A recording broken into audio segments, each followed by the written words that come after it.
ಜಾಸ್ತಿ ಸನ್ಮಾನ ಮಾಡಿದ ತಕ್ಷಣ ಜಾಸ್ತಿ ರೆಸ್ಪಾನ್ಸಿಬಿಲಿಟಿ ಜಾಸ್ತಿ ಆಗ್ತದೆ. ಅದಕ್ಕೆ ನಾನು ಜಾಸ್ತಿ ಅವಾಯ್ಡ್ ಮಾಡ್ತೀನಿ. ಇಲ್ಲಿವರೆಗೂ ಯಾವ ಪ್ರಶಸ್ತಿನೇ ತಗೊಳಕ್ ಹೋಗಿಲ್ಲ ನಾನು. ಓಕೆ, ಎನಿವೆ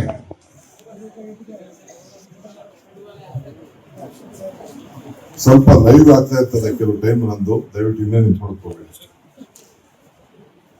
ಬಂದ್ಬಿಡೆ ಅಧ್ಯಕ್ಷರಾದಂತ ವಿವೇಕ್ ಸುಬ್ಬಾರೆಡ್ಡಿ ಅವರೇ, ನಮ್ಮ ಅಡ್ವೊಕೇಟ್ ಜನರಲ್ ಅಂತ ಶಶಿಕಾಂತ್ ಶೆಟ್ಟಿ ಅವರೇ, ಜನರಲ್ ಸೆಕ್ರೆಟರಿ ಪ್ರವೀಣ್ ಗೌಡ್ರೆ, ಚಿತ್ರನಟಿಯಾದಂತ ಶ್ರೀಮತಿ ಪ್ರೇಮಾರ್ ಅವರೇ, ನಾನು ದೊಡ್ಡ ಅಭಿಮಾನಿ. ಇವತ್ತು ನನಗೆ ಅವ್ರ ಭಾಷಣ ಸಂತೋಷ ಆಗ್ಲಿಲ್ಲ.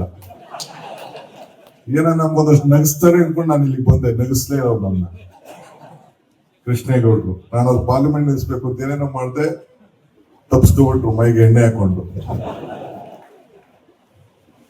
ಸೊ ಸವಿತಾ ರವಿಶಂಕರ್ ಅವರು, ತೇಜಸ್ವಿ ಗೌಡರವರು, ಇನ್ನು ಬಹಳ ಎಲ್ಲ ನಮ್ಮ ಪ್ರಮುಖ ಲೀಡರ್ಸ್ ಎಲ್ಲ ಕೆಳಗಡೆ ಇದ್ದಾರೆ.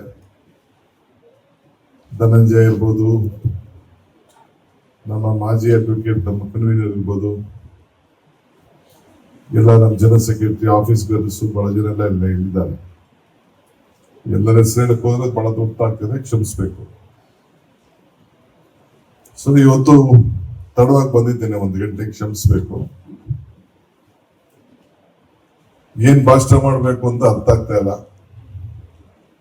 ನಮ್ಮಪ್ಪ ನಾನು ಇಂಜಿನಿಯರ್ ಮಾಡ್ಬೇಕು ಅಂತ ಆಸೆ, ನಾನು ಲಾಯರ್ ಆಗ್ಬೇಕು ಅಂತ ನನ್ನ ಆಸೆ. ನಮ್ಮನೆ ಯಾವುದೋ ಕಾಲದಲ್ಲಿ ಈ ಎಮರ್ಜೆನ್ಸಿ ಟೈಮಲ್ಲಿ ರೇಡ್ ಆಗ್ಬಿಟ್ಟಿತ್ತು. ಅವನೇನ ಆಫೀಸರು ಎಲ್ಲ ಇಂಜಿನಿಯರ್ ಇದ್ದಂತ, ಹಾಗೆಲ್ಲ ಚಿನ್ನ ಬೆಳ್ಳೆಲ್ಲ ನಮ್ಮ ಮನೆಯಲ್ಲಿ ಹಳ್ಳಿಗಳಲ್ಲಿ ಇಟ್ಕೊಳ್ತಿದ್ರು ನಮ್ಮ ಫ್ಯಾಮಿಲಿ. ಹಾಗೆಲ್ಲ ಬಂದು ಉಸಿರು ಮಾಡ್ಕೊಂಡು ಹೋದ್ರು. ಇಬ್ಳಿಗೆಲ್ ತಂದು ನಮ್ಮ ತಾತ ಉಯ್ದಿರುತ್ತೆ. ಆಯ್ತು, ಯಾರು ಬಂದು ಎತ್ಕೊಂಡು ಹೋಗಿ ಅಂತ. ಆಗ ಕೊನೆಗೆ ನಮ್ಮ ತಂದೆ ಏನೋ ಪ್ರಯತ್ನ ಮಾಡೋದಂತೆ, ಬೇಡ ಬೇಡ ಬೇಡ ಅಂತ. ಅವ್ರು ಕೇಳಲಿಲ್ಲ. ಅವ್ನು ಇಂಜಿನಿಯರ್, BDO ಆಫೀಸಲ್ಲಿ. ನಮ್ಮ ತಾತ ತಾಲೂಕ್ ಬೋರ್ಡ್ ಮೆಂಬರು. ಅದಕ್ಕೆ ನಮ್ಮ ಅಪ್ಪಂಗೆ ಏನೋ ಮಾಡಿ ಛಲ, ನನ್ನ ಮಗನ ಇಂಜಿನಿಯರ್ ಮಾಡಬೇಕು ಅಂತ. ನಾನು ಇಂಜಿನಿಯರ್ ಆಗಲಿಲ್ಲ. ಕೊನೆಗೆ ಫೈನಲ್ ಇಯರ್ ಡಿಗ್ರಿ ಸ್ಟೂಡೆಂಟ್ ಇದ್ದಾಗಲೇ ನನಗೆ ಅಸೆಂಬ್ಲಿ ಟಿಕೆಟ್ ಕೊಟ್ಬಿಟ್ರು. ದೇವೇಗೌಡ ಮೇಲೆ ಎಲೆಕ್ಷನ್ ಇಟ್ಕೊಂಡು. ಸ್ಟೂಡೆಂಟ್ ಲೀಡರ್ಶಿಪ್ ಅಷ್ಟು ಬಹಳ ಸ್ಟ್ರಾಂಗ್ ಇತ್ತು ಅವತ್ತಿನ ಕಾಲದಲ್ಲಿ. ಸೊ ಹಂಗೆ ಕೊನೆಗೆ ನಾನಂತೂ ಇಂಜಿನಿಯರ್ ಆಗಲಿಲ್ಲ. ಕೊನೆಗೆ ಇಂಜಿನಿಯರಿಂಗ್ ಕಾಲೇಜ್ ಮಾಡಬೇಕು ಅಂತ ಹೇಳಿ ಕೊನೆಗೆ ಗ್ಲೋಬಲ್ ಅಕಾಡೆಮಿ ಆಫ್ ಟೆಕ್ನಾಲಜಿ ಮಾಡಿ ಒಂದು ಇಂಜಿನಿಯರಿಂಗ್ ಕಾಲೇಜ್ ಮಾಡ್ತಾ ಇದ್ದೀನಿ. 100 ಜನ ಇಂಜಿನಿಯರ್. ನನಗೆ MLA ಆಗ್ಬಿಟ್ಟೆ. ಬಹಳ ಚಿಕ್ಕ ವಯಸ್ಸಿಗೆ ಟಿಕೆಟ್ ಸಿಕ್ಬಿಡ್ತು. ಚಿಕ್ಕ ವಯಸ್ಸಲ್ಲೇ ಮಂತ್ರಿ ಆಗ್ಬಿಟ್ಟೆ. 29 ವರ್ಷಕ್ಕೆಲ್ಲ ಮಂತ್ರಿ ಆಗ್ಬಿಟ್ಟೆ. 29-30 ವರ್ಷದಲ್ಲ ಮಿನಿಸ್ಟರ್ ಆಗ್ಬಿಟ್ಟಿದೆ. ಈಗ 8 ಟರ್ಮ್ ಇದ್ದಾನೆ ಅಸೆಂಬ್ಲಿ. 10 ಎಲೆಕ್ಷನ್ ಆಗಿದೆ, 9 ಅಸೆಂಬ್ಲಿ ಆಗಿದೆ, 1 ಪಾರ್ಲಿಮೆಂಟ್ ಆಗಿದೆ.